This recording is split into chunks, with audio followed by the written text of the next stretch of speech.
పేదవాడి పక్షాన నిలబడతాం, ప్రజా గొంతుకై నినదిస్తాం. వాయిస్ ఆఫ్ వాయిస్లెస్, తెలుగువారి మనస్సాక్షి, సాక్షి టీవీ. సాక్షి టీవీ ప్రసారాల కోసం మీ స్థానిక కేబుల్ ఆపరేటర్ని వెంటనే సంప్రదించండి.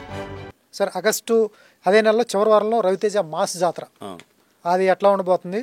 మాస్ జాతర కూడా ఎక్స్పెక్టేషన్ సినిమా అండి అది. ఆ సినిమా కూడా బాగుంటుంది.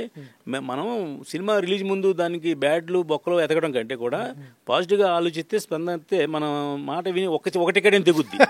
ఆ తర్వాత మీరు టికెట్ తెగితే థియేటర్లు బాగుంటాయి, కలెక్షన్స్ బాగుంటాయి, ప్రేక్షకులు బాగుంటారు. ప్రేక్షకులతో పాటు ఒక క్యాంటీన్ కానీ, సైకిల్ స్టాండ్ కానీ, ఇండస్ట్రీ అంతా బాగుంటుంది. ఓకే, ఇక అటు నిర్మాతల చూపు కానీ టాలీవుడ్ ఇలాంతా సెప్టెంబర్ 5 సెప్టెంబర్ 5 పెద్ద సినిమాలు ఉన్నాయండి. పెద్ద సినిమాలు ఉన్నాయి. ఏంటి ఒకే డేట్ ఇంత లాంగ్ వీకెండ్ ఉందనా, లేకపోతే సెప్టెంబర్ 5 లాంగ్ వీకెండ్ ఒకటి మనకి మేలో, యాక్చువల్గా మన మేలో రావాల్సిన సినిమాలు పెద్ద సినిమాలు అండి. మనకి సమ్మర్ కదా, మనకి ఇంపార్టెంట్ సీజన్.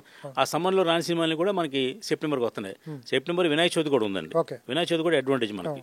కొన్ని మిస్ అవుతాయి. అయితే ఇందులో చెప్పుకోవాల్సింది, తేజ సజ్జా యాక్ట్ చేసింది మిరాయ్ సినిమా. దీనికి కార్తీక్ ఘట్టమనేని సినిమాటోగ్రాఫర్.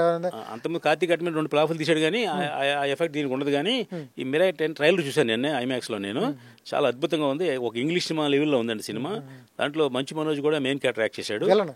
అదే మంచి విలన్ యాక్ట్ చేశాడు. ఈ సినిమాకి ఆల్రెడీ ఒక సూపర్ హిట్ హనుమాన్ ఇచ్చిన తర్వాత సజ్జాకి వచ్చి 2వ సినిమా ఇది. ఆ ఫోకస్ అంతా ఈ సినిమా మీద ఉంది. ఇది కూడా పీపుల్స్ మీడియాలో నాకు తెలిసి ఈ సంవత్సరంలో ఫస్ట్ హిట్ సినిమా అని నేను అనుకుంటున్నాను. ఎందుకంటే మంచి సినిమా ఇది. అంటే ఒక సినిమా ట్రైలర్ చూసినట్టు దాని దశ మనకు తెలిసిపోద్దండి. అది దీనికి ఎలా వెనక్కి వెళ్తుంది, ముందుకు వెళ్తుందని. నా దృష్టిలో ఈ సినిమా పీపుల్స్ మీడియాకి ఒక గోల్డెన్ గిఫ్ట్ అని చెప్పాలి. ఎందుకంటే ఆ హీరోకి గుడ్ విల్ ఉంది. ట్రైలర్ చూసాం ముందు. ట్రైలర్ చూస్తే అసలు మీకు ఇంగ్లీష్ సినిమాలో ఉందండి, స్టార్ వార్స్ సినిమాలో ఉంది. నేను చూసా.